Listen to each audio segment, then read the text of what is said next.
कुंज बिहारी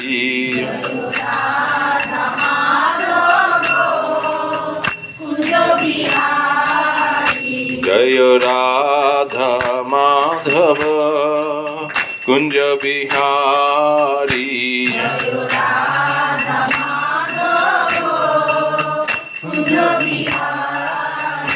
जय गोपी जन वल्लभ गिरिवरधारी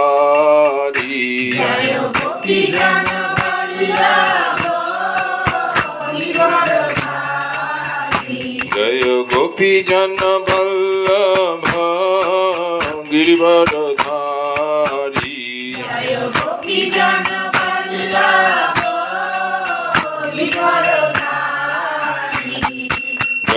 यशोदानंदन व्रज जन रंजन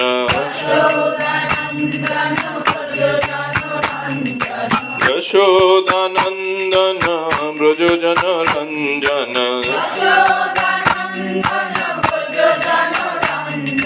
यशोदानंदन व्रज जन रंजन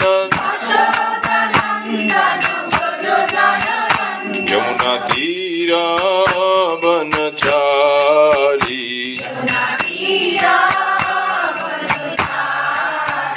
यमुना तीरा वनचारी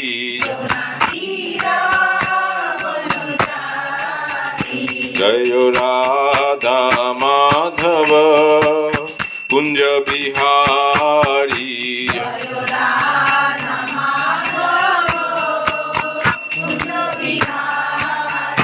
हरे कृष्ण कृष्ण कृष्ण हरे हरे हरे राम राम राम हरे हरे हरे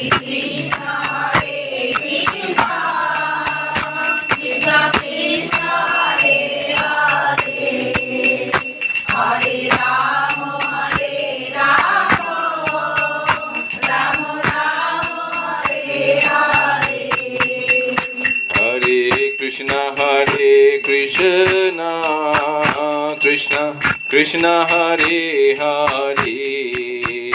हरे हरे राम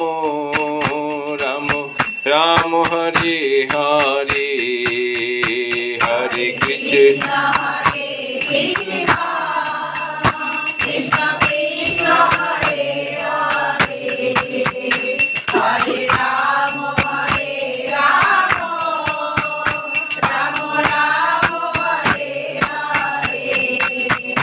हरे कृष्ण हरे कृष्ण कृष्ण कृष्ण हरे हरे हरे राम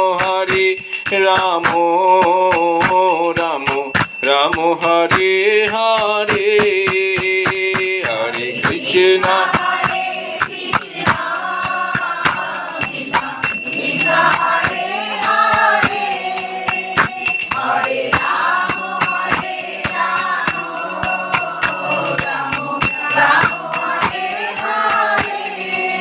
हरे कृष्ण हरे कृष्ण कृष्ण कृष्ण हरे हरे हरे राम राम हरे हरे हरे कृष्ण कृष्ण कृष्ण हरे हरे हरे राम राम हरे हरे हरे कृष्ण कृष्ण कृष्ण हरे हरे हरे राम राम हरे हरे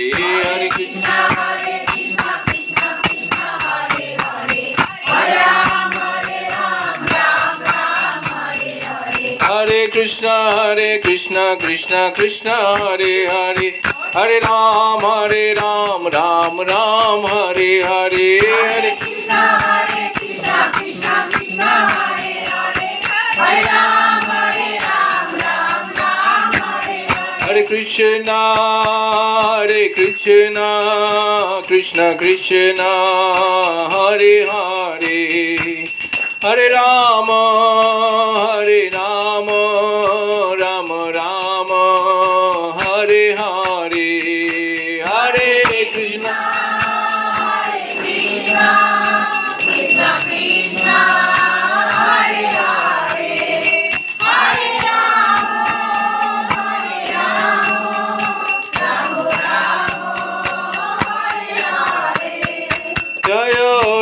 রাধা মাধব রাধা মাধব রাধা মাধব শ্রী রাধে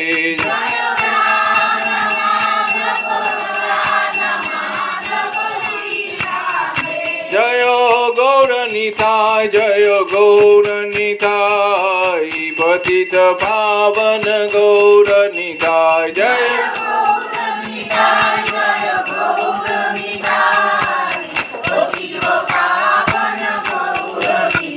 জয় পঞ্চতত্ত্ব জয় পঞ্চতত্ত্ব পঞ্চতত্ত্ব জয় পঞ্চতত্ত্ব জয়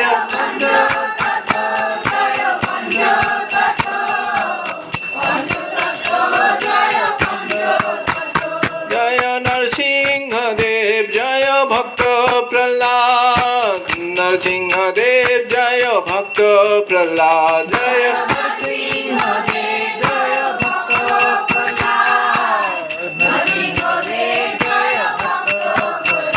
জয় জগন্নাথ জয় জগন্নাথ জয় বলদেব জয় মাতা সুভদ্রা জয়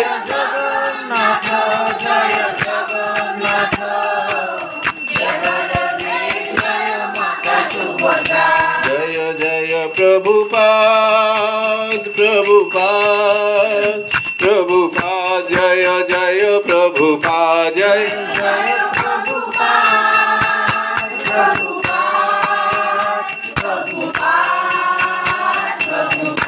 জয় জয় গুরুদেব গুরুদেব গুরুদেব জয় জয় গুরুদেব জয়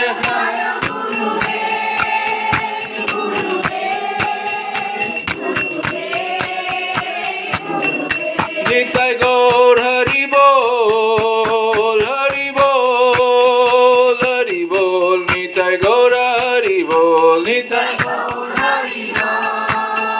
হরি বল হরি বল নিতাই গৌর হরি বল নিত্যলীলা প্রবিষ্ট জয়ং বিষ্ণুপাদ পরমহংস পরিব্রাজকাচার্য অষ্টশত শ্রী শ্রীমতি শিবায়ন ছিল অভয়চরণ অরবিন্দ ভক্তি বেদান্ত স্বামী প্রভুপাদ কি ইস্কন বিবিটি প্রতিষ্ঠাতা আচার্য জগৎ গুরু শীল প্রভুপাদ কি নিত্যলীলা প্রবিষ্ট জয়ং বিষ্ণুপাদ পরমহংস পরিব্রাজকাচার্য অষ্টশত শ্রী শ্রীমতি শিবায়ন ছিল ভক্তি সিদ্ধান্ত সরস্বতী ঠাকুর প্রভুপাদ কি ছিল ভক্তি সিদ্ধান্ত সরস্বতী ঠাকুর প্রভুপাদের তিরোভাব মহামহোৎসব কি गुरु परंपरा आचार्य वृंदों की नमाचार्य शील हरिदास ठाकुर की अनंत कोटि वैष्णव वृंदों की श्री रूप सनातन भट्ट रघुनाथ श्री जीव गोपाल भट्ट दास रघुनाथ स्वर गोस्वामी आचार्य वृंदों की प्रेम से कहो जय श्री कृष्ण चैतन्य प्रभु नित्यानंद श्री अद्वैत गदाधर शिवासादि गौर भक्त वृंदों की श्री राधा कृष्ण गोप गोपीनाथ श्याम कुंड राधा कुंड गिरि गोवर्धन की श्री मथुरा वृंदावन धाम की श्री द्वारका धाम की श्री अयोध्या धाम की श्री क्षेत्र पुरुषोत्तम जगन्नाथपुरी धाम की श्री नवद्वीप मायापुर धाम की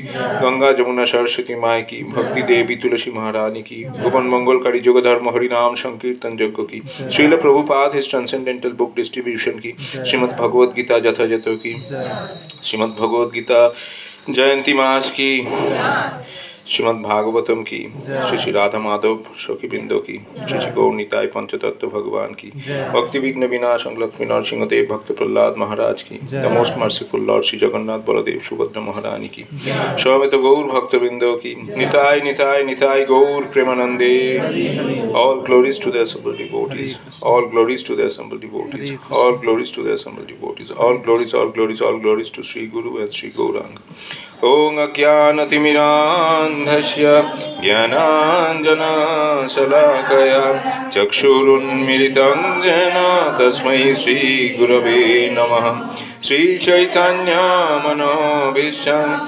Sthapitam Jena Bhutale Swayam Rupa Kadamayyam Dadati Shapadantikam Vandeham Sri Guru Sri Juta Padakamalam Sri Gurun Vaishnavancha Sri Rupam Sagrajatam Sahagana Raghunatanitam Tang Sajivang Sadvaitam Savadhutam Parijana Saitam Krishna Chaitanya Devam Sri Radha Krishna Padan Sahagana Lalita Sri Vishakam Nitangsya नमो विष्णुपादाय कृष्णपृष्ठाय भूतले श्रीमते भक्तिवेदांत स्वामिनीति नामिने नमस्ते सरस्वती देवे गौरवाणी प्रचारिणे निर्विशेष शून्यवादी पाश्चात्यदेशतारिणे वंशाकल्पतरुभ्यश्च कृपा सिन्धुभ्यैव च पतितानां पावनेभ्यो वैष्णवेभ्यो नमो नमः।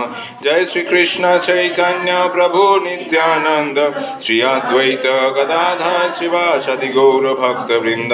हरे कृष्णा कृष्ण कृष्ण हरे हरे हरे राम राम राम हरे हरे। ओम नमो भगवते वासुदेवाय ओम नमो भगवते वासुदेवाय ओम नमो भगवते वासुदेवाय। नारायणं नमस्कृत्य नरं चैव नरोत्तमं देवीं सरस्वतीं व्यासं ततो जयमुदीरये। नष्टप्रायेषु अभद्रेषु नित्यं भागवत सेवया भगवती उत्तमो श्लोके भक्तिर्भवति नैष्ठिकी। कृष्णाय वासुदेवाय देवकी नंदनाय च नन्दगोपकुमाराय गोविन्दाय नमो नमः। नानाशास्त्र विचारनैक निपुण सद्धर्म संस्थापको लोकानां हितकारिणो त्रिभुवने मान्य शरण्यकरो। राधा कृष्ण पदारविन्द भजन आनंदेन मत्तालिको वंदे रूप सनातनो रघुजुगो श्रीजीव गोपालको। शिवाय ओम नमो भगवते वासुदेवाय ओम नमो भगवते वासुदेवाय। ओम अज्ञानतिमिरान्धस्य ज्ञानाञ्जनशलाकया चक्षुरुन्मीलितं येन तस्मै श्रीगुरवे नमः।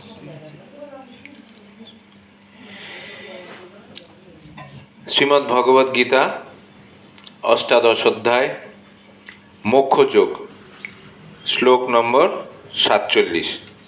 আমরা 46 পর্যন্ত শ্লোক পড়েছিলাম। আমরা সেখানে জেনেছিলাম যে সমস্ত জীবের পূর্ব বাসনারূপ যে প্রবৃত্তি হয়, যিনি এই সমগ্র বিশ্বে ব্যাপ্ত রয়েছেন সেই ভগবান শ্রীকৃষ্ণ, তাকে মানুষ তার নিজের কর্মের দ্বারা অর্জন করে সিদ্ধি লাভ করে। আর এখানে আমরা স্বধর্ম এবং পরধর্ম সম্বন্ধে দুটো নতুন শব্দ আমরা জানবো এই শ্লোক থেকে। 47 নম্বর শ্লোক, প্রত্যেকে একসঙ্গে। শ্রেয়ান স্বধর্ম বিগুণ পরধর্মাৎ সনুষ্ঠিতাৎ স্বভাব নিয়তং কর্ম কুর্বন্ম অকুর্বন্নাপ্নোতি কিলবিষম। শ্রেয়াংশ ধর্ম বিগুণ পরধর্মাৎ সনুষ্ঠিতাৎ স্বভাব নিয়তং কর্ম কুর্বন্ন আপনতি কিলবিষম। উত্তম রূপে অনুষ্ঠিত পরধর্ম অপেক্ষা অসম্যক রূপে অনুষ্ঠিত স্বধর্মই শ্রেয়। মানুষ স্বভাববিহিত কর্ম করে কোনো পাপ প্রাপ্ত হয় না। স্বভাববিহিত কর্ম করার উপর ভগবান জোর দিচ্ছেন এখানে, ঠিক আছে? তো মনে আছে মাতাজি, ক্লাসের মাঝে এরকম আমার মনে আছে, আমি ঠিক সময় পেলে ধরবো। আজকে একটু তাড়া আছে, চেষ্টা করব। তো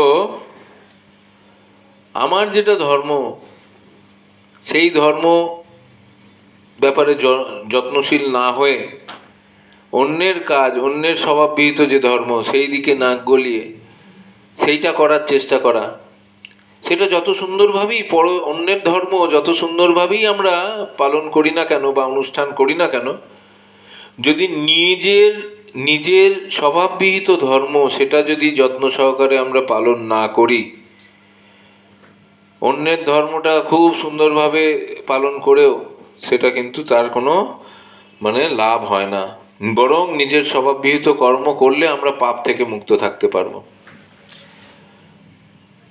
সেটাই শ্রেয় বলা হচ্ছে যে পরের ধর্ম সুন্দরভাবে পালন করার থেকে নিজের ধর্মটা অনুষ্ঠান করাই শ্রেয়। তো শিলা প্রভুপাদের তাৎপর্য পড়লে আরেকটু পরিষ্কার হবে পুরোটাই। শিলা প্রভুপাদ কিন্তু তাৎপর্য, জগৎগুরু শিলা প্রভুপাদ কি। মানুষের স্বধর্ম ভগবত গীতায় নির্দিষ্ট হয়েছে। ভগবত গীতাতে পরিষ্কার করে মানুষের স্বধর্মের কথা বলা হয়েছে। পূর্ববর্তী শ্লোকগুলিতে ইতিমধ্যেই আলোচনা করা হয়েছে যে বিশেষ বিশেষ প্রকৃতির গুণ অনুসারে ব্রাহ্মণ, ক্ষত্রিয়, বৈশ্য ও শূদ্রদের কর্তব্য কর্ম নির্ধারিত হয়েছে। অপরের ধর্মকর্ম অনুকরণ করা কারোর পক্ষে উচিত নয়। যে মানুষ স্বাভাবিকভাবে শূদ্রের কাজকর্ম করার প্রতি আকৃষ্ট, তার পক্ষে কৃত্রিমভাবে নিজেকে ব্রাহ্মণ বলে জাহির করা উচিত নয়। তার জন্ম যদি ব্রাহ্মণ পরিবারেও হয়ে থাকে তাহলেও নয়। এভাবেই স্বভাব অনুসারে তার কর্ম করা উচিত। কোনো কাজই ঘৃণ্য নয় যদি তা পরমেশ্বর ভগবানের সেবার জন্য অনুষ্ঠিত হয়। ব্রাহ্মণের বৃত্তিমূলক কর্তব্য অবশ্যই সাত্ত্বিক, কিন্তু কেউ যদি স্বভাবগতভাবে সত্যগুণ সম্পন্ন না হয় তাহলে তার ব্রাহ্মণের বৃত্তি অনুসরণ করা উচিত নয়। ক্ষত্রিয় বা শাসককে কত রকমের ভয়ানক কাজ করতে হয়, তাকে হিংসার আশ্রয় নিয়ে শত্রু হত্যা করতে হয় এবং কূটনীতির খাতিরে কখনো কখনো তাকে মিথ্যা কথা বলতে হয়। এই ধরনের হিংসা ও ছলনা রাজনীতির মধ্যে থাকেই, কিন্তু তা বলে ক্ষত্রিয়ের স্বধর্ম পরিত্যাগ করে ব্রাহ্মণের ধর্ম আচরণ করা উচিত নয়। পরমেশ্বর ভগবানের প্রীতি সাধনের জন্য কর্ম করা উচিত। যেমন অর্জুন ছিলেন ক্ষত্রিয়, তিনি তার বিরোধী পক্ষের সঙ্গে যুদ্ধ করতে দ্বিধা করছিলেন, কিন্তু সেই যুদ্ধ যদি পরম পুরুষোত্তম ভগবান শ্রীকৃষ্ণের সেবায় অনুষ্ঠিত হয় তাহলে অধঃপতনের ভয় থাকে না। ব্যবসায়ের ক্ষেত্রেও লাভ করবার জন্য ব্যবসায়ীকে কত মিথ্যা কথা বলতে হয়। সে যদি তা না করেন তাহলে ব্যবসায় তার কোনো লাভ হয় না। ব্যবসায়ী কখনো বলেন, ও বাবু, আপনার জন্য আমি কোনো লাভ করছি না, কেনা দামেই দিচ্ছি, বলে না বাজারে, এটা আপনার জন্যই দিলাম, তখনই জানবেন কখনোই হতে পারে না, কখনোই হতে পারে না। স্বর্ণকার তার সোনায় যদি একটু না মেশায়, খাদ যদি না দেয়, তার ব্যবসা হবে না, পারবে না সে। ওটা তার ব্যবসার ধর্ম, ওকে করতেই হবে। ব্যবসায়ীকে, তারপরে এই যে ক্ষত্রিয়দের কথা বলা হচ্ছে, প্রয়োজন পড়লে একটু আধটু মিথ্যে কথাও বলতে হয়। যিনি ব্যবসায়ী তিনি কি তার ব্যবসার সব গোপন কথা কাস্টমার আপনাদের কাছে খুলে বলবে নাকি? কখনোই বলবে না। তার সেই ব্যবসার কিছু গোপন তথ্য সেই জানে, সে কখনোই সেটা তার খরিদ্দারদের কাছে কখনো সেটা ডিসক্লোজ করবে না, ওপেন করবে না, খুলে বলবে না, বলতে পারে না, তাহলে তার ব্যবসা চলবে না। তো এটা তার ব্যবসায়িক সধর্ম, এটা তো তাকে পালন করতে হবে। যিনি বাণিজ্য করছেন তাকে এই মেনে চলতে হবে, ঠিক আছে? তো সেই কারণে ব্যবসায়ীরা কি বলে, বাজারে দোকানে গেলে যখন কাস্টমার দরাদরি করে, একটু কম করুন, বলে এর কমে হবে না, এটা আপনার জন্যই দিচ্ছি, কেনা দামে দিয়ে দিলাম, যান। হ্যাঁ, কেনা দামে যদি দেয় ব্যবসাদার, তার ব্যবসা চলবে? আমাদের সন্ধ্যা চৌধুরী মাতাজি জল মেশান না, কিন্তু দুধের ব্যবসা একটু জল না মেশালে কি করে হবে? ঠিক স্বর্ণ ব্যবসায়ী যেরকম, তাই না? আমাকে এসে বলবেন এটা আপনার জন্যই দিলাম, একদম খাঁটি পুরো নিয়ে আমি মেনে নিলাম, কিন্তু একটু আধটু দিতে হবে, নাহলে চলবে কি করে? তো এটা প্রত্যেকটা বৃত্তি আছে। বৃত্তি মানে পেশাগত কিছু কাজ আছে, যে কাজে কিছু কিছু নিয়ম আছে, সেই নিয়মগুলো মেনে চলতে হবে, তার বাইরে চেষ্টা করলেও হবে না। এবার এই বাণিজ্য যিনি করছেন, এই ব্যবসাদার যদি ভাবেন যে কাল থেকে আমি আমার ব্যবসার পেশা ছেড়ে দিয়ে কাল থেকে আমি মন্দিরে বা গৃহে গৃহে গিয়ে ব্রাহ্মণের মতো পূজা অর্চনা করব, হবে? কখনোই হবে না, কখনোই হবে না। সে চেষ্টা চরিত্র করে কিছু মন্ত্রতন্ত্র শিখে পুজো অর্চনের নিয়ম টিয়ম শিখে করতে পারেন, কিন্তু সেটা তো তার স্বধর্ম নয়। এখানে কি বলা হচ্ছে, যে স্বধর্ম পালন করা হচ্ছে অন্যের ধর্ম নিখুঁতভাবে পালন করার থেকেও নিজের স্বধর্ম, সেটা যদি একটু ভুলভ্রান্তিও হয় তাও সেই, কিন্তু অন্যের ধর্ম করা উচিত নয়। শ্রেয় হচ্ছে স্বধর্ম পালন করা, শ্রেয়ান স্বধর্ম বিগুণ। ব্যবসায়ী কখনো বলে, ও বাবু, আপনার জন্য আমি কোনো লাভ করছি না, কিন্তু সকলেরই জানা উচিত যে লাভ না করে ব্যবসায়ী বাঁচতে পারে না। সুতরাং ব্যাপারী যখন বলে যে সে লাভ করছে না, তখন সেটিকে এক নিছক মিথ্যা কথা বলেই ধরে নিতে হবে। কিন্তু তা বলে ব্যাপারীর মনে করা উচিত নয় যে যেহেতু সে এমন একটি বৃত্তিতে নিযুক্ত রয়েছে যেখানে মিথ্যা কথা বলতে হয়, তাই সেই বৃত্তি সে ছেড়ে দেবে আর ব্রাহ্মণের বৃত্তি অবলম্বন করবে, যেটা আমরা বললাম। এইসব এই ভগবদ্গীতা পড়ার পর একজন ব্যবসাদার এখানে যদি বলে যে না, আমি এতে প্রতিদিনই লোককে মিথ্যে কথা বলতে হচ্ছে বা গোপন করতে হচ্ছে আমার আমি এই বৃত্তি আর পালন করব না, আমি কাল থেকে মন্দিরে, এই দেবী পার্কের মন্দিরে আমি পুজো অর্চনা করব, ব্রাহ্মণের ভূমিকা, কখনোই হবে না, কখনোই সেটা করা উচিত নয়। এবং তাকে তার জন্য পাপ কর্মের ফল, তার মানে পাপের ফল নিতে হবে, ঠিক আছে? কারণ সেটা হবে প্রতারণা। আপনার যেটা স্বধর্ম আপনি সেটা পালন করবেন, অন্যের ধর্ম পালন করাটা আপনার শাস্ত্রে বলে দেওয়া নেই, ভগবদ্গীতাতে ভগবানও বলছেন না, কাজে আপনি করতে পারবেন না। সেই রকম নির্দেশ শাস্ত্রে দেওয়া হয়নি। কেউ ক্ষত্রিয় হন, বৈশ্য হন বা শূদ্রই হন না কেন, যদি তিনি তার বৃত্তি অনুসারে পরম পুরুষোত্তম ভগবানের সেবা করেন, তাহলে কিছুই আসে যায় না। এমনকি ব্রাহ্মণদেরও নানা রকম যজ্ঞ অনুষ্ঠান করতে হলে কখনো কখনো পশু হত্যা করতে হয়, কারণ যজ্ঞে পশু বলি দেওয়ার নির্দেশ রয়েছে। তেমনি ক্ষত্রিয় যদি স্বধর্মে নিরত হয়ে শত্রুকে হত্যা করে, তাতে কোনো পাপ হয় না। তৃতীয় অধ্যায়ে সমস্ত বিষয়গুলি স্পষ্টভাবে বিশদভাবে বিশ্লেষণ করা হয়েছে। যজ্ঞের উদ্দেশ্যে অথবা পরমেশ্বর ভগবান শ্রী বিষ্ণুর উদ্দেশ্যে প্রত্যেক মানুষের কাজ করা উচিত। আত্মেন্দ্রিয় তৃপ্তি সাধনের জন্য যা কিছু করা হয় তা হচ্ছে বন্ধনের কারণ সিদ্ধান্ত স্বরূপ এখানে বলা যায় যে প্রত্যেকের উচিত তার স্বাভাবিক গুণ অনুসারে নিয়োজিত থাকা এবং সমস্ত কাজকর্মের পরম উদ্দেশ্য হওয়া উচিত পরমেশ্বর ভগবানের সেবা। তাহলে ধর্ম যার যেটা, শূদ্রের ধর্ম আছে, আমরা পড়েছি সব সেগুলো, ব্রাহ্মণের কিছু ধর্ম আছে, ক্ষত্রিয়ের কিছু ধর্ম আছে, সেইগুলো যথাযথভাবে সেই মেনে চলা উচিত। ব্রাহ্মণের উচিত নয় ক্ষত্রিয়ের ধর্মকে অনুকরণ করে সেই অনুযায়ী আচরণ করা, ক্ষত্রিয়ের উচিত নয় ব্রাহ্মণের মতো আচরণ করা। আবার যে শূদ্র, যে ব্রাহ্মণ ক্ষত্রিয় অন্য সবার মানে ব্রাহ্মণ ক্ষত্রিয় প্রত্যেকের সেবা করে যাওয়াটাই যার কাজ, তিনি যদি হঠাৎ মনে করেন ব্রাহ্মণোচিত গুণাবলী অর্জন না করে তিনি বিগ্রহ অর্চন বা এইসব শুরু করবেন, সেটা অপরাধের সমান হবে, অপরাধ হয়ে যাবে। সেই কারণে এইখানে বলা হয়েছে প্রত্যেকে নিজের নিজের ধর্ম পালন করো, করে চেষ্টা করো নিজের স্বীয় বৃত্তি, মানে যার যেটা পেশা, সেই পেশাগত কাজ করার মাধ্যমে ভগবানের প্রীতিবিধান করা, এবং সেই পেশাগত কাজের মাধ্যমে যে অর্থ উপার্জন হচ্ছে তা ভগবানের সেবায় ব্যবহার করা।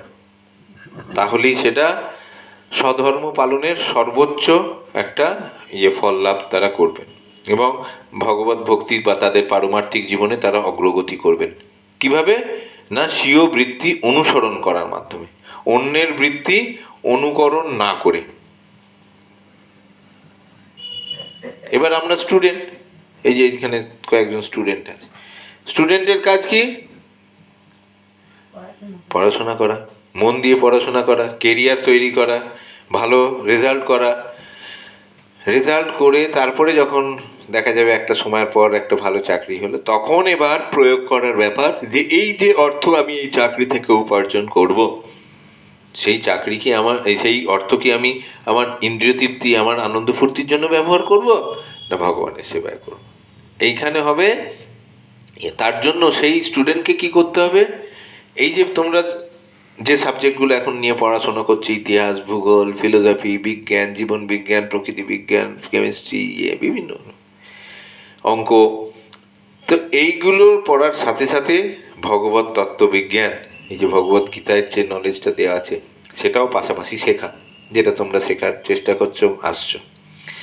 তো শিখলে কি হবে, এই যে একটা সময়ের পর এই জড় শিক্ষা, যেটা এই যে বিষয়গুলোর ওপর শিক্ষা আমাদের সমাপ্ত হয়ে আমরা কোনো কর্মক্ষেত্রে প্রবেশ করব, সেই সময় থেকে আমাদের কাজে লাগবে এই আধ্যাত্মিক বিদ্যা, ভগবদ্গীতার বিদ্যা। তাহলে স্বধর্ম সেখানে থাকবে, স্টুডেন্টের কাজ কি, তার পড়াশোনা করা, দিয়ে একটা কেরিয়ার তৈরি করে একটা লক্ষ্যে পৌঁছানো, সাথে সাথে ভগবত সেবা এবং ভগবত তত্ত্বজ্ঞান আহরণ করার একটা চেষ্টা, গ্রহণ করার একটা চেষ্টা, যার ফলে আমরা আমাদের ভবিষ্যৎ জীবনকে, আমাদের পারমার্থিক জীবনকে বা পারমার্থিক পথে এগিয়ে যেতে পারবো। সঠিক দিক নির্দেশনা পাবো শাস্ত্রগ্রন্থ থেকে, সঠিক দিক নির্দেশনার দরকার হয়। এবার গ্রন্থ থেকেও সবসময় যখন আমরা বুঝতে পারি না, তখন কোনো গাইডেন্সের প্রয়োজন হয়, সেটা আমরা এই ক্লাসে দেওয়ার চেষ্টা করি। আমাদের গুরু পরম্পরা, গুরুদেবের কৃপায়, শ্রীল প্রভুপাদের কৃপায় আমরা চেষ্টা করি, আপনাদের যা প্রশ্ন থাকে আমরা সেটা করি, উত্তর দেওয়ার চেষ্টা করি। সেই রকম প্রত্যেকের মূল উদ্দেশ্য কি? মুখ্য উদ্দেশ্য হচ্ছে ভগবানের ভক্তি করে ভগবানের সঙ্গে আমাদের হারিয়ে যাওয়া সম্পর্ককে পুনরুদ্ধার করে সেটাকে ফিক্স করা। 48 নম্বর শ্লোক। সহজং কর্ম কৌন্তেয় সদোষম অপি ন ত্যজেৎ সর্বারম্ভা হি দোষেন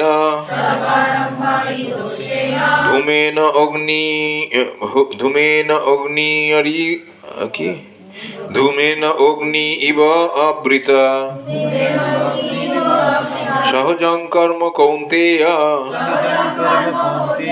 সদোষম অপি ন ত্যজেৎ সর্বারম্ভা হি দোষেন ধূমেন অগ্নিরিব আবৃতা। হে কৌন্তেয়, সহজাত কর্ম দোষযুক্ত হলেও ত্যাগ করা উচিত নয়। যেহেতু অগ্নি যেমন ধূমের দ্বারা আবৃত থাকে, তেমনি সমস্ত কর্মই দোষের দ্বারা আবৃত থাকে। কর্ম করতে গেলে দোষ তো হবেই, ভুল ত্রুটি হবেই।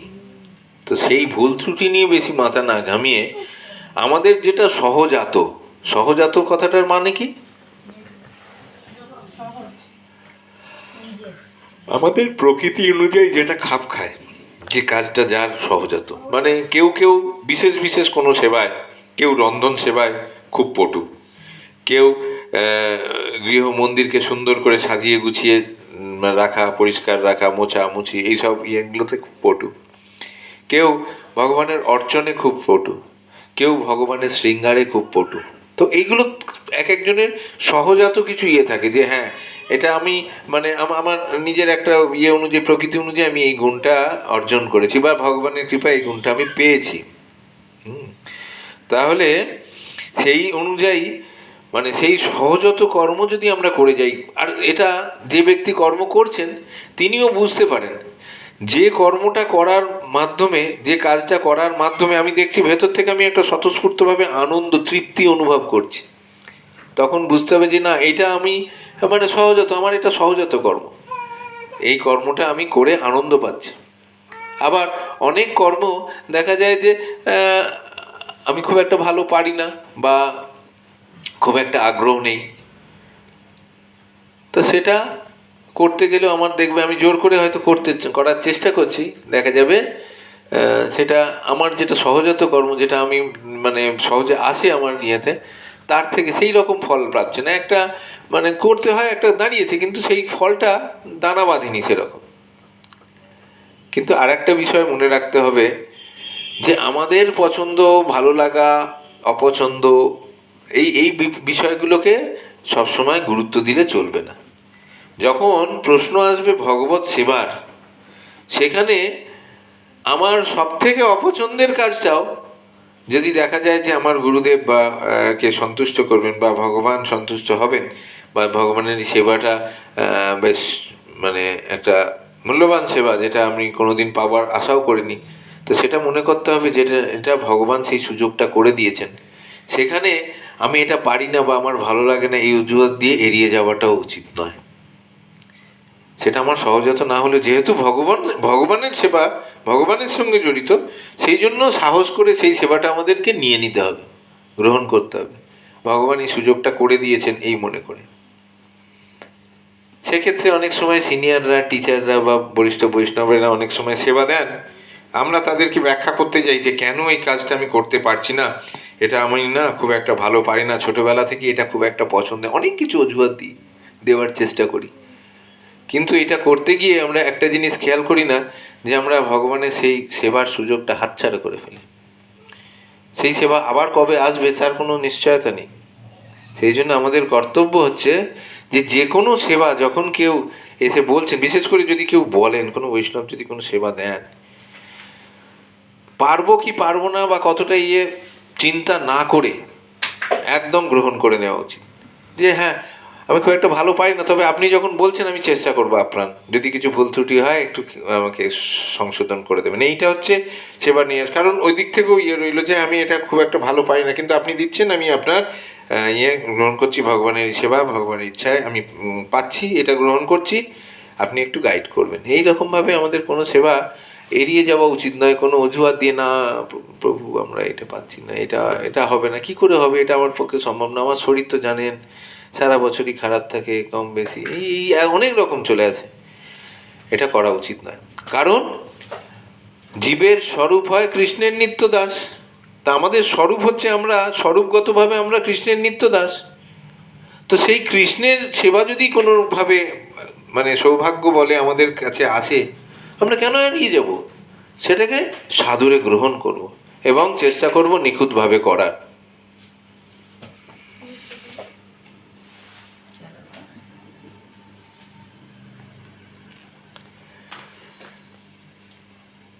তো সেই রকম সহজাত কর্মগুলো দোষযুক্ত হলেও আমাদের ভুল ত্রুটি হতে পারে, কিন্তু ত্যাগ করা উচিত নয়, সঙ্গে সঙ্গে গ্রহণ করা উচিত। ঠিক যেরকম আগুন ধোঁয়ার দ্বারা আবৃত থাকে, ঢেকে থাকে। আগুন তো প্রথমে দেখা যায় না, ধোঁয়া দেখা যায় প্রথমে, যখন উনুন জ্বালানো হয় প্রথমে কি আগুন গনগন করে আগুন জ্বলে ওঠে না, ধোঁয়া দেখা যায়, তারপরে ভেতরে থাকে আগুন। তেমনই সমস্ত কর্মই দোষের দ্বারা থাকে, আবৃত, ঢাকা থাকে।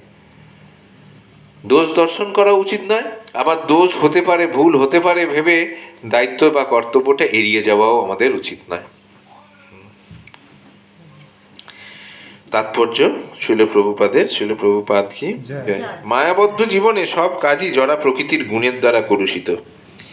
কারণ আমরা তো জড়জগতে অবস্থান করছি, জড়জগতের তিনটে গুণ সত্য রজতম সবসময় আমাদেরকে বেঁধে রেখেছে চারিদিকে আষ্টে পৃষ্ঠে। কাজে কাজ করতে গেলে এই তিনটে গুণের দ্বারা, এই যে তিনটে গুণ, এই তিনটে গুণের দ্বারা, এগুলো তো জড়গুণ তো কলুষিত জড় দ্বারা, ঠিক আছে, তার ভুল হবেই। সেই জন্য কোনো এড়িয়ে যাওয়া উচিত নয়। এমনকি কেউ যদি ব্রাহ্মণও হন তাহলেও তাকে যজ্ঞ অনুষ্ঠান করতে হয়, যাতে পশু বলি দিতে হয়। তেমনি ক্ষত্রিয় যতই পুণ্যবান হোক না কেন, তাকে শত্রুর সঙ্গে যুদ্ধ করতে হয়, তিনি তা পরিহার করতে পারেন না, শত্রুকে হত্যাও করতে হয়। হত্যা করা পাপ বলে না, আমি যুদ্ধ করবো না বললে ক্ষত্রিয় চলবে না। তেমনি একজন বৈশ্য, তা তিনি যত পুণ্যবানই হন না কেন, ব্যবসাকে টিকিয়ে থাকতে হলে তাকে লাভের অঙ্কটি তাকে কখনো কখনো লুকিয়ে রাখতে হয়, অথবা কখনো তাকে কালোবাজারি করতে হয়। এগুলি অবশ্যম্ভাবী, এগুলো পরিহার করা যায় না। তেমনি কোনো শূদ্রকে যখন কোনো অসৎ মনিবের দাসত্ব করতে হয়, তখন তাকে তার মনিবের আজ্ঞা পালন করতেই হয়, যদিও তা করা উচিত নয়। এই সমস্ত ত্রুটি সত্ত্বেও মানুষকে তার স্বধর্ম করে যেতে হয়, কেননা সেগুলি তার নিজেরই স্বভাবজাত। যেহেতু শূদ্রের কিছু স্বভাবজাত কাজ আছে, বৈশ্যের ব্যবসা বা ব্যবসা করতে গেলে তাকে কি করতে হয়, সে 10% তার মার্জিন আছে কি না, 20% আছে কি 30% আছে, কেন আপনাকে বলবে, সেটা তাকে গোপন করতেই হয়, এবং সেই মার্জিনের ওপরই তাকে ব্যবসা করে তার সংসার নির্বাহ করতে হয়। সে যদি সবার কাছে বলে বেড়ায় তাহলে তার ব্যবসা জলে। হ্যাঁ, ঠিক সেই রকম ক্ষত্রিয়রও যখন যুদ্ধে আহ্বান কেউ জানায়, ক্ষত্রিয় না আমাকে শত্রুকে হত্যা করতে হবে বলে পিছু পা হলে চলবে না, ক্ষত্রিয়কে যুদ্ধ করতে হয়। এখানে একটি খুব সুন্দর উদাহরণ দেওয়া হয়েছে। আগুন যদিও পবিত্র, তবুও তাতে ধোঁয়া থাকে। আগুন পবিত্র, আগুনকে কোনো কিছু দ্বারা কলুষিত করা যায় না, তো সেই আগুনও কিন্তু ধোঁয়া নামক একটা দ্বারা দূষিত থাকে। আগুনের সঙ্গে ধোঁয়াটা ওতপ্রোতভাবে থাকে, কিন্তু সেই ধোঁয়া আগুনকে অপবিত্র করে না। আগুনে যদিও ধোঁয়া আছে, তবুও আগুনকে সবচেয়ে পবিত্র বস্তু বলে গণ্য করা হয়। কেউ যদি ক্ষত্রিয়ের ধর্ম পরিত্যাগ করে ব্রাহ্মণের ধর্ম গ্রহণ করতে চায়, তাহলে তার পক্ষে কোনো নিশ্চয়তা নেই যে ব্রাহ্মণের বৃত্তিতে কোনো অপ্রিয় কর্তব্য থাকবে না। সুতরাং সিদ্ধান্ত করা যেতে পারে যে এই জড়জগতে কেউই জড়া প্রকৃতির কলুষ থেকে সম্পূর্ণভাবে মুক্ত হতে পারে না। এই প্রসঙ্গে আগুন ও ধোঁয়ার দৃষ্টান্তটি খুব সঙ্গত। শীতের সময় কেউ যখন আগুন পোহায়, কখনো কখনো ধোঁয়া তার চোখে ও শরীরের অন্যান্য অঙ্গগুলিকে বিব্রত করে, কিন্তু এই সব বিরক্তিকর অবস্থা সত্ত্বেও তাকে আগুনের সদ্ব্যবহার করতেই হয়। তেমনি কয়েকটি বিরক্তিকর ব্যাপার আছে বলেই স্বভাবজাত বৃত্তি পরিত্যাগ করা উচিত নয়। আছে না, প্রত্যেকটা পেশাতেই কিছু না কিছু হ্যাজার্ড আছে, কিছু না কিছু বিরক্তিকর ব্যাপার থাকে যেগুলো ভালো লাগে না। যেমন চাকরি ক্ষেত্রে এই যে বসের সবসময় একটা করা, মানে খবরদারি করা, উঠতে বসতে ফোনে খোঁজ নেয়, কোথায় আছো, এইটা ঠিক করে করলে কিনা, ওটা কি করলে, এটা এরমভাবে হলো, এই যে ব্যাপারটা কার পছন্দ হয়? কারুর পছন্দ হয় কেউ আমাদের ওপর খবরদারি করুক? পছন্দ হয়? কারুরই পছন্দ হয় না। কিন্তু কর্মচারীরা কখনো বিদ্রোহ করে ওঠে, এই আপনি এরম বলছেন কেন? জানে করে লাভ নেই। মাইনে ফাইনে আটকে গেলে বা মাইনে অনেক দিন ধরে না বেরোলে অনেকে অনেক কিছু করে, কিন্তু দেখা যায় সরকার আমল দিচ্ছে না, করতে হয় করো, কে তোমাকে জোর করেছে, নাহলে করতে হবে না, যাও। যখনই এরকম বলে না, ছেড়ে দিলে তো ব্যাস গেল, আবার নতুন চাকরি এই বয়সে পাবো কোথায়? তার থেকে মেনে নাও বাবু, ঠিক আছে আপনি যা বলছেন হুজুর তাই হবে, ঠিক আছে। তাহলে এগুলো বিরক্তি ব্যাপার, প্রত্যেকের অপছন্দের জিনিস। কিন্তু কেউ চাকরি ছাড়ে? কাউকে দেখেছেন চাকরি ছাড়তে? একজনও কেউ চাকরি ছাড়বে না, অত সোজা না। ঠিক আছে, চাকরি তাকে বজায় রাখতে হবে, তার দেহ নির্বাহ করার জন্য, তার পরিবারের চালানোর জন্য তাকে চাকরি করে যেতে হবে। তেমনি কয়েকটি বিরক্তিকর ব্যাপার আছে বলেই স্বভাবজাত বৃত্তি পরিত্যাগ করা উচিত নয়, বরং নিজের বৃত্তিমূলক কর্ম অনুষ্ঠান করার মাধ্যমে কৃষ্ণ ভাবনায় ভাবিত হয়ে পরমেশ্বর ভগবানের সেবা করতে দৃঢ় সংকল্প হওয়া উচিত। সেটি হচ্ছে সিদ্ধি লাভের আলোচ্য বিষয়। পরমেশ্বর ভগবানের সন্তুষ্টি বিধানের জন্য যখন কোনো বিশেষ বৃত্তিমূলক কর্ম অনুষ্ঠিত হয়, তখন সেই বিশেষ কর্মের সমস্ত ত্রুটিগুলো পবিত্র হয়ে যায়। ভগবানের সেবায় যুক্ত হওয়ার ফলে কর্মফল যখন পবিত্র হয়ে যায়, তখন মানুষ অন্তরে আত্মাকে দর্শন করে এবং সেটি হচ্ছে আত্ম উপলব্ধি। ভগবানের সেবা করতে গিয়ে কত কত বিষয় আছে যেগুলো খুঁটিনাটি খেয়াল করে করতে হয়। সব সেবা নিখুঁতভাবে করা সম্ভব হয়? ভুল ত্রুটি থাকে। ভুল ত্রুটি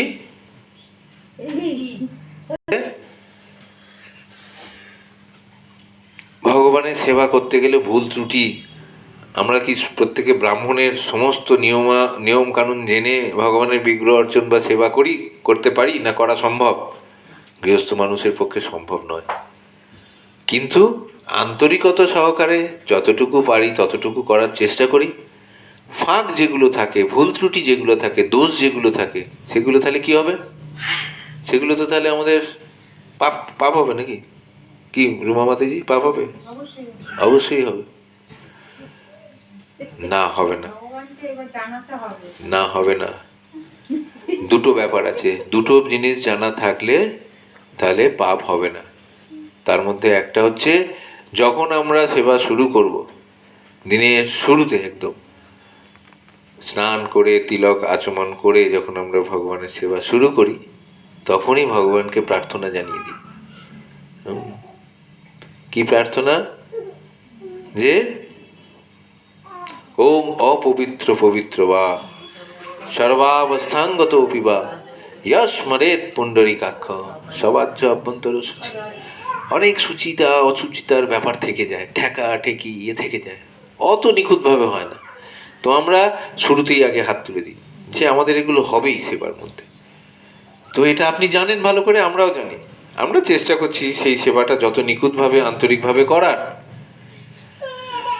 তো তো এ পবিত্র অপবিত্রতা যাই থাকুক না কেন, আপনি দয়া করে সেইগুলো, আমার কাজ হচ্ছে আপনাকে স্মরণ করে আমি এই সেবাটা করে যাব।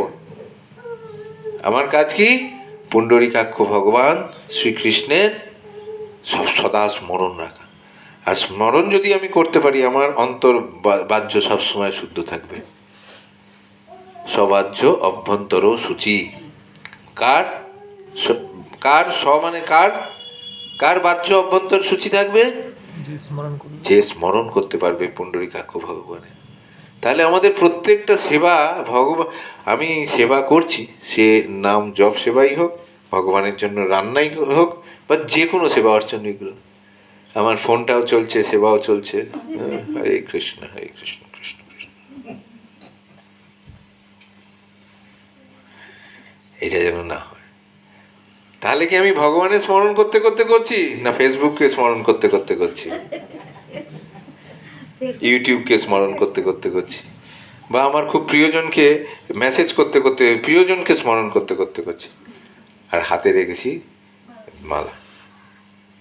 হ্যাঁ, ভগবানের জন্য রান্না করছি, আর খুব চলতি একটা হিন্দি ছায়াছবির গানও চলছে পাশে, আমার পছন্দ, বা পুরোনো দিনের খুব একটা সুন্দর কিশোর কুমারের গান, লতা মঙ্গেশকরের গান চালিয়ে দিয়ে ভগবানের রান্না চলছে, হবে? তখন অপরাধ হবে, তখন অপরাধ হবে। কিন্তু যদি আমরা ভগবানকে স্মরণ করতে করতে করি, স্মরণ করা আমাদের, আর এই মনটা এত চঞ্চল, সবসময় তো স্মরণ করতে চায় না, তাহলে দুটো উপায় আছে। যেমন রান্না যারা করছেন মাতাজিরা, তারা যদি একটু ভজন চালিয়ে দেন, যদি একটু কীর্তন চালিয়ে দেন, যেমন এই মাতাজির কাছে হয়তো স্মার্টফোন নিয়ে চালাতে পারেন না, তাহলে কি করব? আমি যেটা করি, কারণ প্রতি মুহূর্তে ভুল হয়তো, আমার তো জানি প্রতি মুহূর্তে ভুল হয়, সেই জন্য যতক্ষণ মঙ্গল আরতি সব কিছু রেডি করতে সময় লাগে, অনেক সময় লাগে, ততক্ষণ আমি কি ওই যেই শুরু হলো তিলক আচমন করে পরে যেই প্রবেশ করলাম, ভগবানের পর্দা খোলা হলো, পর্দা খোলার আগে ভগবানকে মানে প্রার্থনা, জয় জয় কৃপাময় জগতের নাথ, সর্বজগতের করো শুভ দৃষ্টিপাত। ভগবানকে এবার পর্দা খুলে তাকে জাগরণ করা হবে। ঠিক আছে? হে ভগবান, আপনি জগতের নাথ, আপনি জগতের প্রতিটা জীবের প্রতি আপনার শুভ দৃষ্টিপাত করুন। এইভাবে দিন শুরু হলো। তারপরেই দিনের পর কোনো রিস্ক নেওয়া নয়, ওং অপবিত্র পবিত্র বা সর্বাবস্থাঙ্গত বিবাহ স্মরেত পুণ্ডরীকাক্ষ সবাহ্য অভ্যন্তর শুচি হলো। এইবার ধরুন ভগবানকে জাগরণ করা, তারপরে বিগ্রহ বা আলেখ্য মোছামুছি পরিষ্কার করতে হবে। তো প্রত্যেক দিন আমরা নিজেরা স্নান করছি, ভগবানের নিয়ে পরিষ্কার করতে হবে, স্নান করাতে হবে। সেই কাজটা করতে করতে ভুলভ্রান্তি হবেই।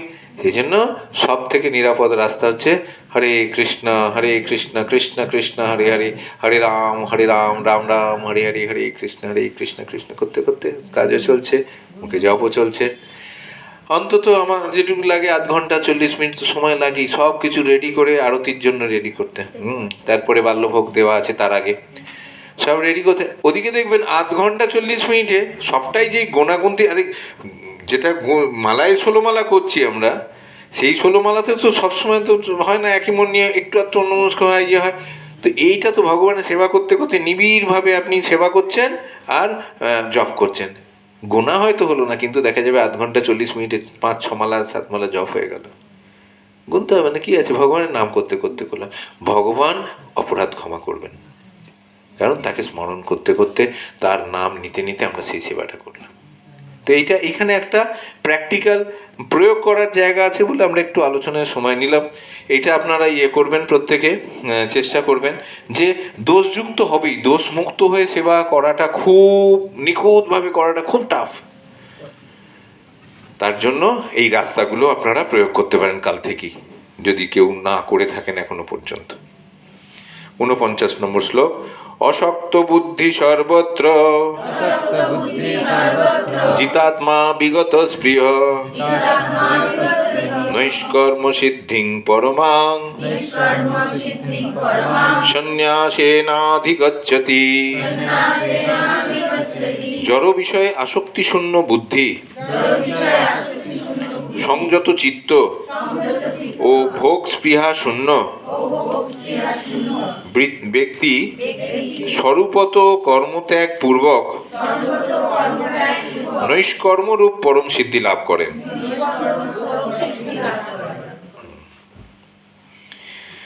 তো আসক্তি শূন্য বুদ্ধি, চিত্ত মন হবে সংযত এবং ভোগ করার বাসনা শূন্য হতে হবে। সেই ব্যক্তি স্বরূপত কর্ম ত্যাগপূর্বক নৈষ্কর্ম পরম সিদ্ধি লাভ করে থাকেন। যথার্থ ত্যাগের অর্থ হচ্ছে নিজেকে সর্বদা ত্যাগ যদি কিছু মনে করতে চান, সেই ত্যাগের অর্থ হচ্ছে নিজেকে সর্বদা পরমেশ্বর ভগবানের অবিচ্ছেদ্য অংশ বলে মনে করা। তাই মনে করা উচিত যে কর্মফল ভোগ করার কোনো অধিকার আমাদের নেই। আমরা যেহেতু পরমেশ্বর ভগবানের অবিচ্ছেদ্য অংশ বিশেষ, তাই আমাদের সমস্ত কর্মের প্রকৃত ভোক্তা হচ্ছেন ভগবান। সেটি যথার্থ কৃষ্ণ ভাবনা। কৃষ্ণ ভাবনায় নিয়োজিত মানুষই হচ্ছেন যথার্থ সন্ন্যাসী। এই মনোভাব অবলম্বন করার ফলে মানুষ যথার্থ শান্তি লাভ করতে পারেন, কারণ তিনি তখন যথার্থভাবে পরমেশ্বর ভগবানের জন্য কাজ করেন।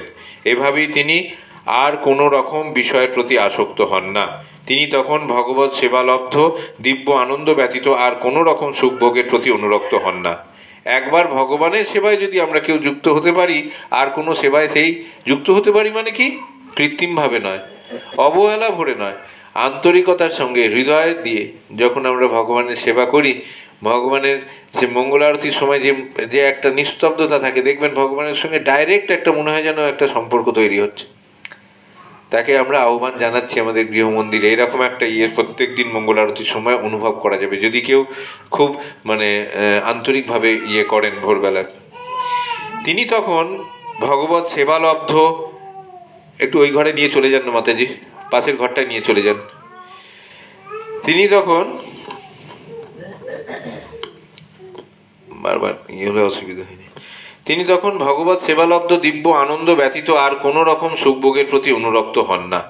বলা হয় যে সন্ন্যাসী তার পূর্বকৃত সমস্ত কর্মফলের বন্ধন থেকে মুক্ত, কিন্তু কৃষ্ণ ভাবনাময় ভগবৎ ভক্ত তথাকথিত সন্ন্যাস গ্রহণ না করেই আপনা থেকেই মুক্ত স্তরে অধিষ্ঠিত হন। চিত্তবৃত্তির এই অবস্থাকে বলা হয় যোগারূঢ় বা যোগের সিদ্ধ অবস্থা। এই সম্বন্ধে তৃতীয় অধ্যায় প্রতিপন্ন হয়েছে যস্তাত্মরতির এব স্যাৎ, যিনি আত্মাতেই তৃপ্ত, তার কর্মফল ভোগের আর কোনো ভয় থাকে না। খুব নতুন ভক্ত হয়তো অনুপ্রাণিত হয়ে মঙ্গল আরতি দেখে বা বিভিন্ন ভগবানের সেবা দেখে টাইম টু টাইম ইস্কন মন্দিরে গিয়ে এই ভোগ আরতি, বিকেলবেলা আরতি, সন্ধ্যা আরতি, সকালবেলা আরতি বিভিন্ন দেখে, দর্শন আরতি, ভগবানের বিগ্রহ যে শৃঙ্গার অপূর্ব দেখে খুব আকৃষ্ট হয়ে নতুন ভক্ত সবে সেবা শুরু করেছেন। দেখা যাবে নিখুঁতভাবে সেবা শুরু করেছেন, করতে করতে করতে করতে কয়েক মাসের মধ্যেই এত আন্তরিকভাবে করছেন, সেবার প্রতি এতটা আত্মনিষ্ঠ হয়ে গেছেন যে সব কিছু যা তিনি করতে যাচ্ছেন, সে বয়স হোক, কত বছর শুরু করেছেন, কমাস শুরু করেছেন, ওগুলো বিচার্য নয়। আসল বিচার্য হচ্ছে হার্ট কতটা, আমাদের হৃদয় কতটা ইনভলভ হয়েছে। যদি তাই হয় তাহলে দেখবেন সে যেটাই করছে সেটাই যেন কৃষ্ণের প্রীতিবিধানের জন্যই, তাছাড়া আর অন্য কিছু করতে সে ভুলেই গেছে। আগে এই সেবা শুরু করার আগে 6 মাস আগে তার কোনটা পছন্দের ছিল, কোনটা ভালো লাগার ছিল, সেগুলো সে নিজেই ভুলে যায়। সেই জন্য শ্রীল প্রভুপাদ এই তাৎপর্যে বলছেন যে একজন সন্ন্যাসী যিনি গেরুয়া বসন পরিধান করেছেন, যিনি স্ব ইচ্ছায় তিনি গৃহত্যাগ করে সব কিছু ত্যাগ করেছেন, এই জড়জগতের সমস্ত মায়া উপকরণ সব কিছু ত্যাগ করেছেন, তিনি যে স্তরে আছেন, একজন নতুন ভক্তও কিন্তু যে কোনো সেই স্তরে পৌঁছতে পারেন। একজন কৃষ্ণ ভক্ত যিনি তার সমস্ত কাজকর্ম, তার সমস্ত ওঠা বসা শোয়া সব কিছুর মধ্যে কৃষ্ণকে স্মরণ রেখে কীভাবে কৃষ্ণকে সন্তুষ্ট করা যায় শাস্ত্র অনুযায়ী সেইগুলো নিজের জীবনে প্রয়োগ করছেন যথাযথভাবে। তার কিন্তু ওই একজন সন্ন্যাসী যেমন নিজের বলে কিছু নেই, তারও কিন্তু সমস্ত কাজকর্ম যাই তিনি করছেন নিজের কিছু পাওয়ার জন্য বা নিজের কিছু ভালো যে একটা পজিশন, কেউ নিজের খেয়াল থাকেই না তার। তাহলে দুজনের কোনো পার্থক্য নেই, যদিও আশ্রমগতভাবে দেখা যায় যে উনি একজন সন্ন্যাস আশ্রমে আছেন আর ইনি গৃহস্থের একদম হয়তো কম বয়সী একজন ব্রহ্মচারী, হয়তো একবারে কম বয়সী কোনো স্টুডেন্ট হতে পারে, বা একজন গৃহস্থ মাঝবয়সী হতে পারেন। বয়সটা ফ্যাক্টর নয়, ফ্যাক্টর হচ্ছে সেবার মধ্যে কতটা নিমগ্ন হয়েছেন এবং হৃদয় দিয়ে কতটা সেবা করছেন তার উপর নির্ভর করে। 50 সিদ্ধিং প্রাপ্ত যথা ব্রহ্ম তথাপ্নোতি নিবোধ মে সমাসেনৈব কৌন্তেয় নিষ্ঠা জ্ঞানশ্চ যা পরা। হে কৌন্তেয়, নৈষ্কর্ম সিদ্ধি লাভ করে জীব যেভাবে জ্ঞানের পরানিষ্ঠারূপ ব্রহ্মকে লাভ করেন তা আমার কাছে সংক্ষেপে শ্রবণ করো। নৈষ্কর্ম সিদ্ধি লাভ করে জীব যেভাবে জ্ঞানের পরানিষ্ঠা রূপে ব্রহ্মকে লাভ করেন, ব্রহ্মকে কিভাবে লাভ করেন সেটা ভগবান বলছেন, এবার আমার কাছে শ্রবণ করো। ভগবান অর্জুনের কাছে বর্ণনা করেছেন কিভাবে মানুষ পরম পুরুষোত্তম ভগবানের জন্য সমস্ত কাজ করার মাধ্যমে কেবল তার বৃত্তিমূলক কর্মে যুক্ত থেকে অনায়াসে পরম সিদ্ধি স্তর লাভ করতে পারে। শুধুমাত্র পরমেশ্বর ভগবানের তৃপ্তি সাধনের জন্য কর্মফল ত্যাগ করার মাধ্যমে অনায়াসে ব্রহ্ম উপলব্ধির পরম স্তর লাভ করা যায়, সেটিই হচ্ছে আত্ম উপলব্ধির পন্থা। জ্ঞানের যথার্থ সিদ্ধি হচ্ছে শুদ্ধ কৃষ্ণ ভাবনা লাভ করা, যা পরবর্তী শ্লোকগুলিতে বর্ণনা করা হয়েছে। তাহলে জ্ঞানের যথার্থ সিদ্ধি কি? শুদ্ধ কৃষ্ণ ভাবনা লাভ করা।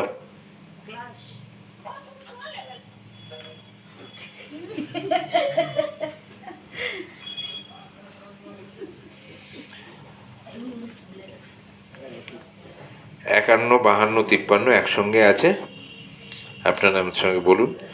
বুদ্ধ্যা বিশুদ্ধয়া যুক্ত ধৃত্যাত্মানং নিয়ম্য চ শব্দাদীন বিষয়াং ত্যক্ত্বা রাগদ্বেষৌ বুধস্য চ বিবিক্ত সেবী লঘ্যাসি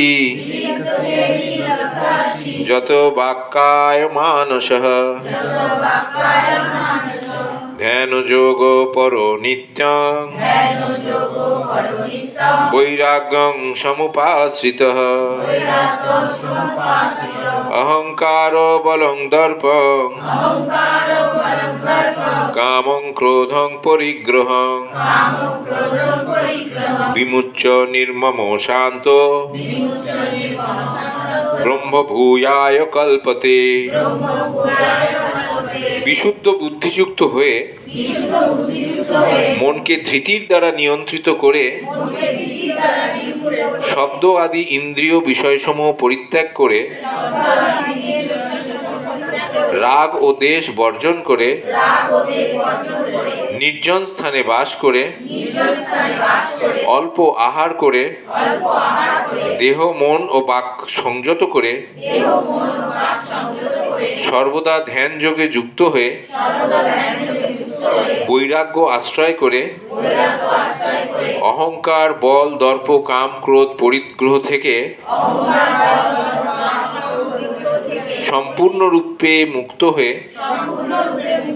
মমত্ববোধ শূন্য শান্ত পুরুষ ব্রহ্ম অনুভবে সমর্থ হন। ব্রহ্ম মানে কি?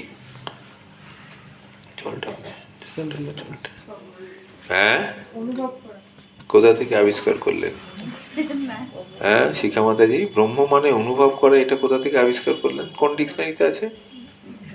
আপনার ডিকশনারিতে? নতুন ডিকশনারি ছাপিয়েছেন নাকি? ব্রহ্ম মানে কি? ব্রহ্ম মানে চিন্ময় আত্মার কথা বলা হচ্ছে। আত্ম উপলব্ধি, আত্মাকে উপলব্ধি করা, হ্যাঁ সেটাই হচ্ছে ব্রহ্ম উপলব্ধি। হ্যাঁ,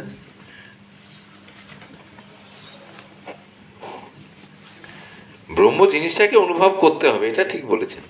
হ্যাঁ, কিন্তু ব্রহ্ম মানে অনুভব নয়। আমি যে জড় নই, আমি যে চিন্ময় আত্মা বা আমি যে ব্রহ্ম, সেটা আমাদের সেইটাকে ব্রহ্ম উপলব্ধি বলা হয়। তখন আর এই জড় দেহটার জন্য বেশি চিন্তা ভাবনা টেনশন আমরা করবো না। যতদিন না আমাদের সেই দেহাত্ম বুদ্ধিটা যাচ্ছে, দেহকে দেহ দেহ দেহ দেহ দেহ দেহ নিয়ে যতদিন আমাদের কারবার চিন্তা ভাবনা সব কিছু চলবে, ততদিন এই দেহ আর দেহের সাথে জড়িয়ে থাকা যে সম্পর্কগুলো লতায় পাতায় জড়িয়ে আছে তাদেরকে আঁকড়ে ধরে আমরা বাঁচার চেষ্টা করি।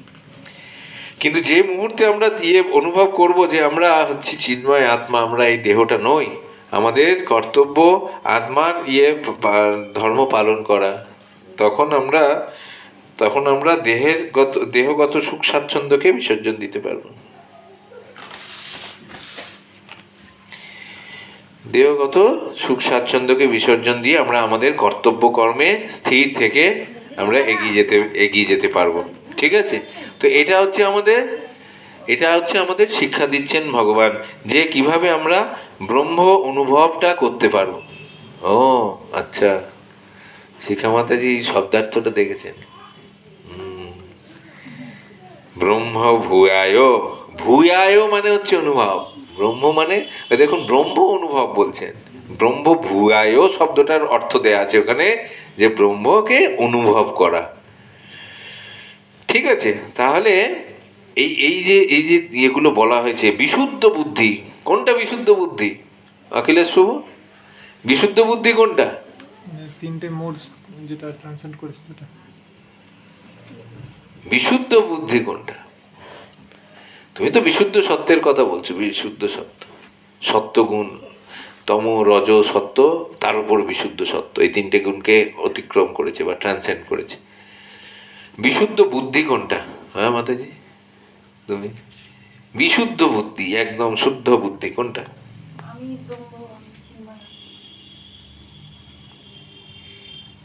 ওদের দিয়ে কি বুদ্ধি হবে? যে বুদ্ধি আমাদেরকে শেখায় যে দেখো বাবু, তুমি হচ্ছে কৃষ্ণের নিত্য দাস, দয়া করে দাস হয়ে দাসের কাজটা করো, সেবা করো, এই বুদ্ধিটা